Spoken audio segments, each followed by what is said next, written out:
Alors, bonjour à toutes et à tous. Je remercie déjà les organisatrices et organisateurs du colloque de me permettre aujourd'hui de vous présenter cette étude de cas sur le cheval Bayard qui est tirée de ma thèse. Donc, avant d'entrer dans le vif du sujet, il faut savoir donc cette recherche s'inscrit dans le cadre de ma thèse qui porte sur les animaux fantastiques de la France rurale au 19e, 20e siècle. Donc, je retrace l'histoire en fait de la croyance en l'existence d'animaux fantastiques, comme va l'être le cheval Bayard, parmi la paysannerie française au cours des 2 derniers siècles.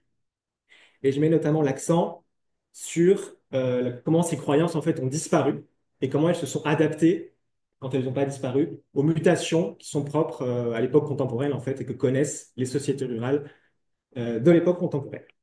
Donc, ce qui m'amène aujourd'hui à vous présenter le cas du cheval Bayard, qui est un cas intéressant pour comprendre comment est-ce que ces croyances vont émerger, se diffuser, se modifier et s'éteindre. Et donc, je vais ici vous donner un aperçu, parce que c'est une recherche qui est encore en cours, sur la manière dont la tradition orale du cheval Bayard s'est adaptée à l'époque contemporaine. Il faut savoir que toutes ces croyances, elles ont été documentées d'un côté par des folkloristes, qui sont des intellectuels vivant en campagne, qui sont allés interroger les paysans sur leurs croyances, puis ensuite par des ethnologues, et c'est cette documentation qui va constituer mes sources. Donc, je vous propose d'abord de revenir sur la genèse du cheval Bayard, et sur l'état de la tradition orale au début du 19e siècle.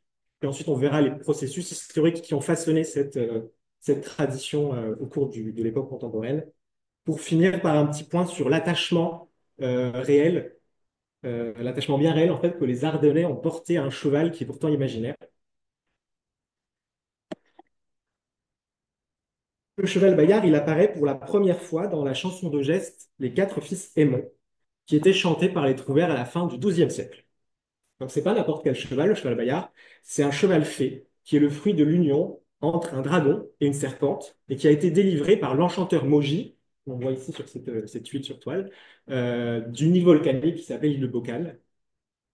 Il est capable de faire des bonds prodigieux et d'allonger son dos pour accueillir ses quatre cavaliers, comme vous voyez ici sur la miniature. Donc, ces quatre cavaliers, ce sont les quatre fils Aymon.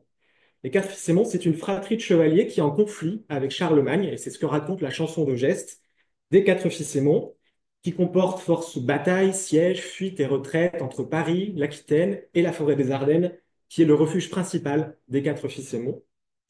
Au terme de nombreux rebondissements, Charlemagne va consentir à la paix avec les quatre fils Aymon en échange de Bayard, qui va lui être livré. Et Charlemagne décide de jeter Bayard dans la Meuse avec une lourde pierre autour du cou pour le noyer. Vous voyez ici représenté ici. Mais, et ça c'est important pour la suite, les vers du poème qui relate cet épisode, il laisse entendre que Bayard, depuis, il a survécu. En fait, il se serait délivré de ses chaînes, de sa meule, et il serait ensuite parti dans la forêt des Ardennes. Encore y est Bayard, c'est l'histoire ne ment, et encore lui on à Feste Saint-Jean, par toutes les années, à Nire moult clairement. Cette chanson des Quatre Fils Aimants, elle va connaître un très grand succès. Très vite, il va y avoir des transcriptions en prose, enfin d'abord en vers, puis en prose, qui vont servir de base à toutes les éditions au XVe siècle, qui vont être diffusées grâce à l'imprimerie et la littérature de colportage jusque dans les campagnes françaises. Et donc c'est à cette époque-là qu'on va avoir un rapprochement entre la culture paysanne, en fait, qui va découvrir via ces éditions de colportage la légende du cheval Bayard. On compte ainsi une centaine d'éditions dans la Bibliothèque bleue de l'histoire des quatre fils Aymon, ce qui en fait le roman de chevalerie le plus édité euh, pour l'époque moderne. Et donc, à partir de ce moment-là, la légende va s'ancrer dans la tradition orale. Le cheval Bayard, en effet, c'est pas resté simplement le protagoniste d'une chanson de geste. Il est très vite devenu une figure réelle, en fait, considérée comme réelle par les habitants de différentes communes.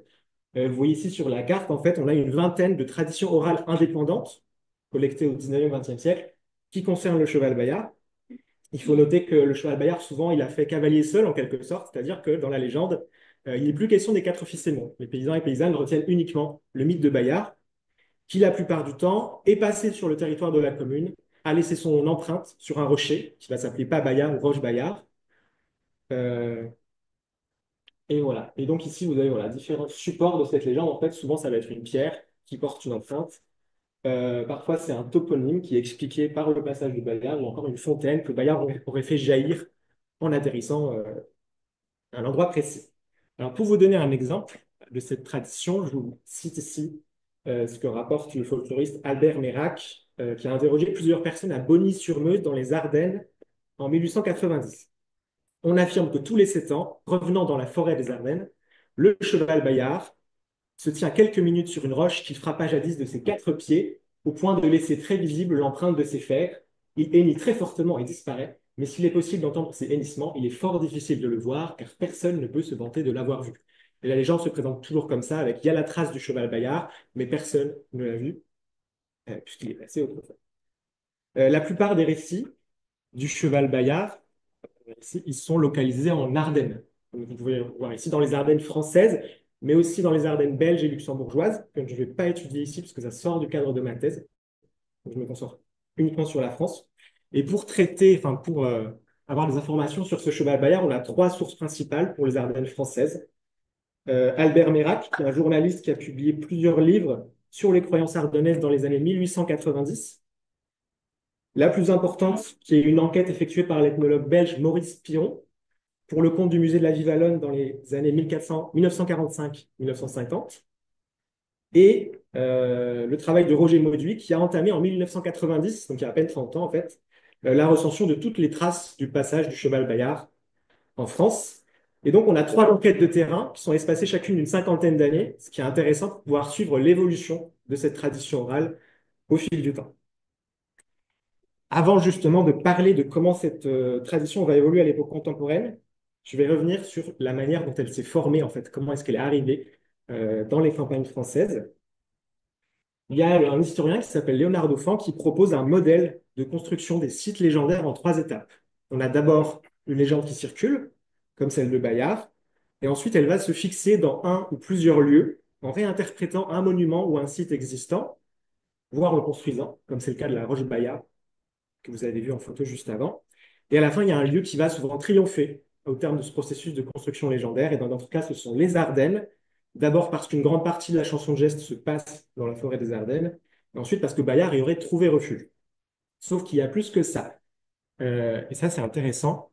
C'est que le linguiste Michel Tamine a étudié le toponyme de Bayard. Il s'est rendu compte qu'en fait, il y a des toponymes qui préexistent à l'arrivée de la légende de Bayard, et notamment le fait que le toponyme de Bayard désigne à l'origine souvent un moulin dans les Ardennes. Et d'après lui, c'est le moulin lui-même qui s'est d'abord appelé Bayard. La légende est venue ensuite s'est emparée du nom, a essaimé de pierre en pierre. Et en sachant cela, et en regardant effectivement les toponymes voisins des pas Bayard, des Roches Bayard, il y a effectivement souvent un moulin à côté. Autre désignation très courante, c'est aussi le terme de Bayard qui désigne une fosse remplie de pierres. Et on va avoir beaucoup de pas Bayard qui sont situés sur d'anciennes carrières. Je vous ai mis ici un exemple un peu, voilà, zoom. C'est pas celle-ci, c'est celle-ci. Vous avez plusieurs toponymes de pas Bayard qui viendraient à l'origine d'une présence d'un moulin ou d'une carrière. Parfois, c'est des toponymes voisins. Donc, c'est le cas ici à Saint-Aignan, en Charente-Maritime, où vous avez en fait à l'origine une fontaine Charlemagne et une plaine qui s'appelle la plaine de Vaucouleurs, qui est un lieu qui existe dans la chanson de geste. Et donc, à partir de cet toponyme, il y a eu un pas Bayard, une roche qui a été interprétée comme étant en fait la trace du passage de Bayard. Donc, selon cette hypothèse, on a au départ un toponyme de Bayard qui désigne un moulin ou une carrière. Ensuite, la légende de Bayard arrive dans les campagnes grâce à la littérature de colportage. La pierre, le nom du lieu ou de la fontaine est réinterprétée comme étant la preuve que Bayard est passé par ici. Ça n'a rien de systématique en fait, mais comme c'est une figure populaire, c'est pas étonnant qu'à plusieurs endroits, dans plusieurs communes, on ait eu cette réinterprétation.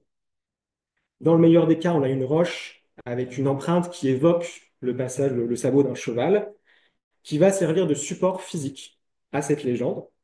Et cette légende ensuite est transmise oralement de génération en génération, le support servant en fait de preuve au passage de Bayard.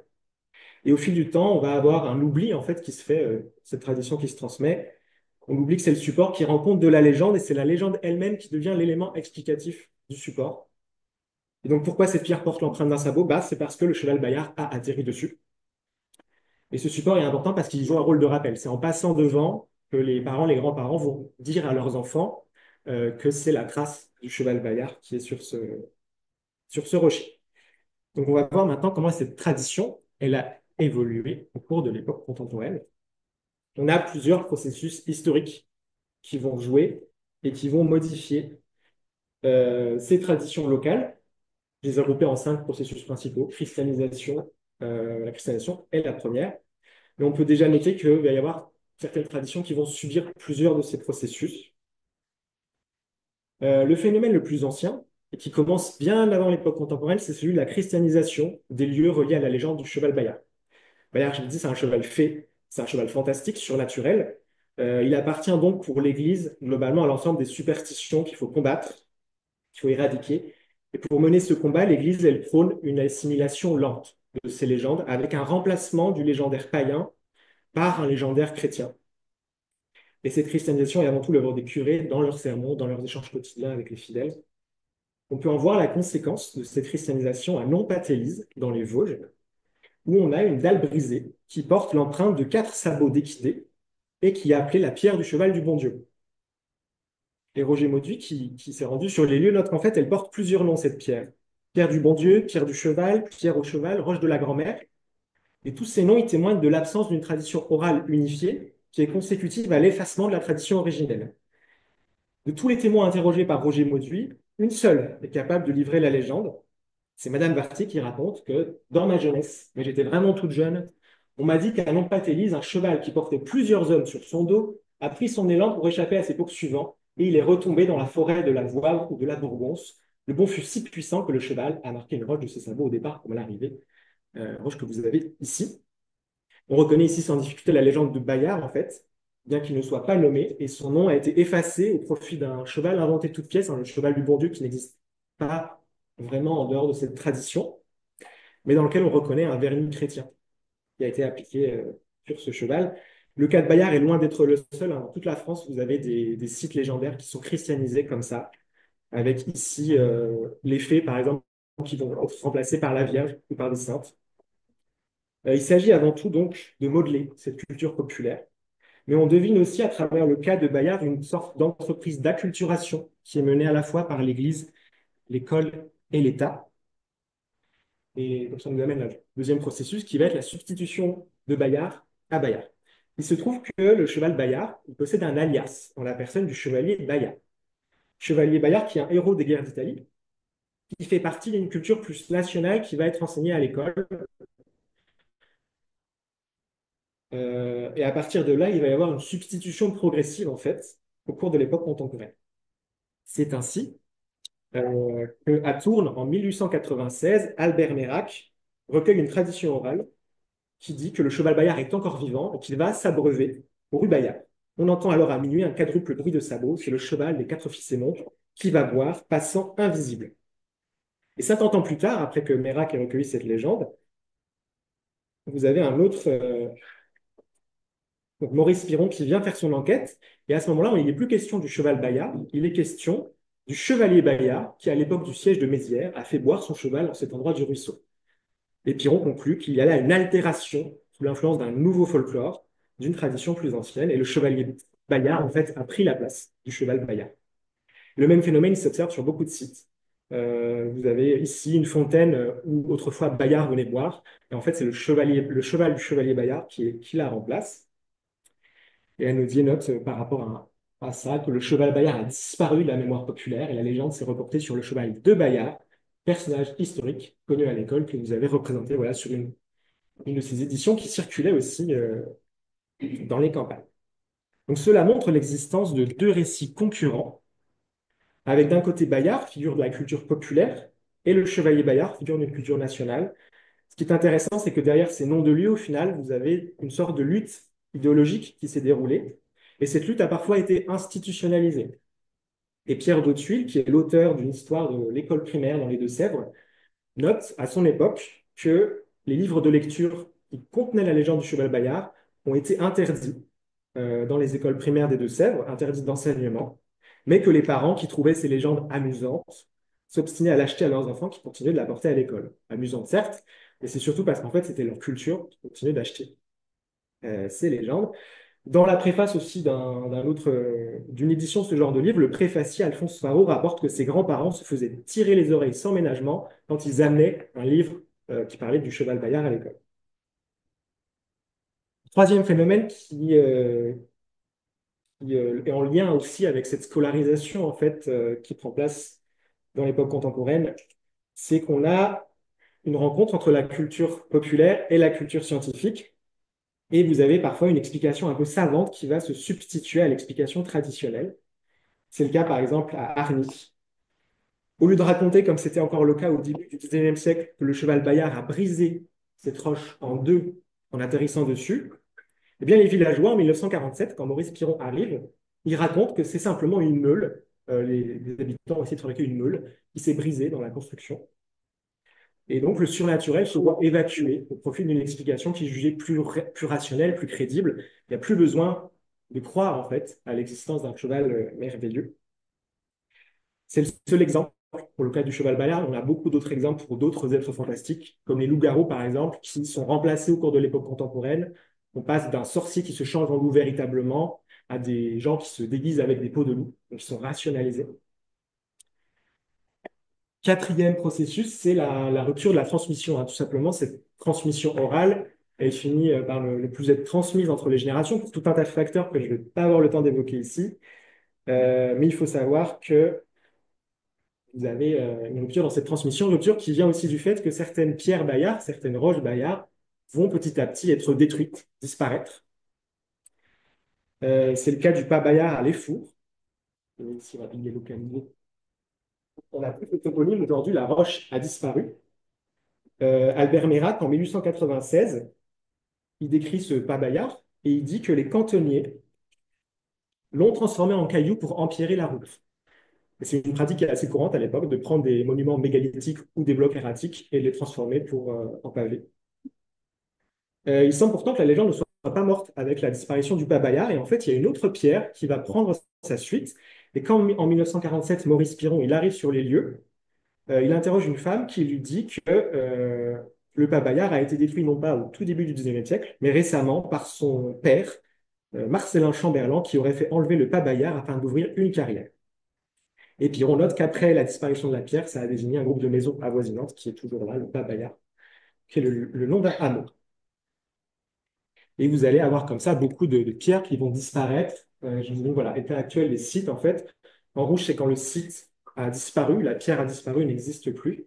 En vert, c'est quand elle existe encore, soit sous forme physique, mais pas forcément avec la légende. La légende, évidemment, a disparu, mais parfois le toponyme reste associé à la pierre. Et vous allez avoir comme ça beaucoup de traditions qui vont sombrer dans l'oubli, hein, comme en témoigne voilà, ce passage de Maurice Piron qui dit qu'en dehors du récit que nous a fait Madame Louis, témoin unique et d'autant plus précieux, c'est l'oubli total à l'Effour sur l'origine et la légende du pas Bayard. Même constat pour tous les folkloristes, notamment par Roger Mauduit, qui arrive dans les années 90. En étant allé sur tous les sites de Bayard, il a collecté un seul récit actuel. Donc on a une tradition qui s'est perdue. Le dernier processus, c'est que parfois, même quand il est tombé dans l'oubli, le nom de Bayard peut encore résonner. Ainsi, à Saint-Hilaire en Linière, dans le Cher, il sert de croque-mitaine dans les années 50. Alors, un croque-mitaine, c'est un être qui est créé par les parents pour effrayer les enfants, souvent dans le but de les éloigner d'un danger ou de les faire obéir. Et dans le cas de Bayard, il apparaît en claquant ses grandes oreilles pour faire peur aux enfants. Et on a ici un cas de ce que j'appelle une croque-mitainisation. Vous avez un être fantastique qui a sombré dans l'oubli, seul le nom demeure, et on va s'en servir de ce nom qui est chargé quand même d'émotions pour effrayer les enfants. Si j'ai encore un peu de temps. Rapidement, voilà, sur le fait qu'en fait, Bayard, c'est un cheval qui est certes imaginaire, qui n'a pas d'existence physique, mais il va y avoir tout un tas de supports euh, qui vont concentrer en fait un attachement qu'on a pour la légende. Ça va être d'abord le livre qui va être objet de grande affection de la part des paysans et des paysannes qui le possèdent. Maurice Piron, par exemple, il essaye d'acheter une édition à un cultivateur qui refuse de le vendre pour quelque prix que ce fût.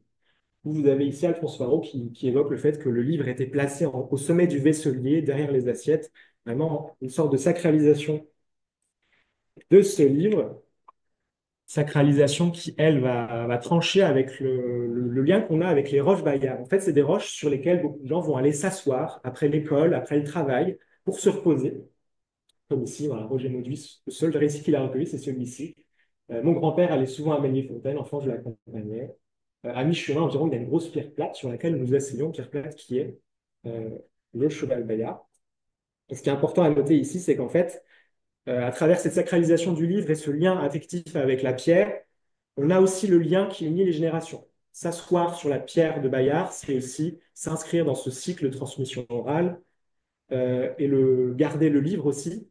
C'est qu'en fait, c'est plus seulement la légende du cheval Bayard, c'est aussi la légende du père, c'est la légende de la grand-mère qu'on a envie de continuer à aimer et à transmettre. Et je termine voilà, avec le fait que le cheval Bayard, même si son existence, la croyance en lui a disparu, on a quand même le récit qui a survécu et cet imaginaire qui a survécu, qui fait que dans plusieurs localités dans les Ardennes, vous allez avoir des statues qui vont être érigées au cours du XXe siècle. La plus célèbre étant celle de Bonny-sur-Meuse. Et côté belge, on en a beaucoup plus. Je montre ici voilà, plusieurs exemples de ces statues qui mettent en avant le cheval Bayard, qui est en fait devenu l'emblème d'une communauté, d'un village et de ses habitants. Et il est encore vivant, notamment à travers des cortèges processionnels, comme ici, voilà, Rose Bayard, lors de l'Omerdan, qui est une fête urbaine qui se déroule à Termonde en Belgique tous les 10 ans, et qui permet de faire vivre encore en fait la légende du cheval Bayard. Et donc là, on a l'aboutissement d'un long processus d'ancrage spatial du cheval Bayard qui a fini par devenir un animal communautaire qui est une composante essentielle de l'identité locale de ces communes. Euh, Pour terminer, je dirais simplement qu'aujourd'hui, c'est devenu un atout touristique, ce cheval Bayard. Et je cite Marc Sumera, qui est directeur de l'Office de tourisme Vallée et Plateau des Ardennes en 2022, qui dit à propos de la statue de Bogny-sur-Meuse que c'est un énorme argument, un incontournable de notre territoire, un point de passage obligé. Cela permet aussi de capitaliser sur les autres légendes. C'est une façon de mettre en avant les Ardennes.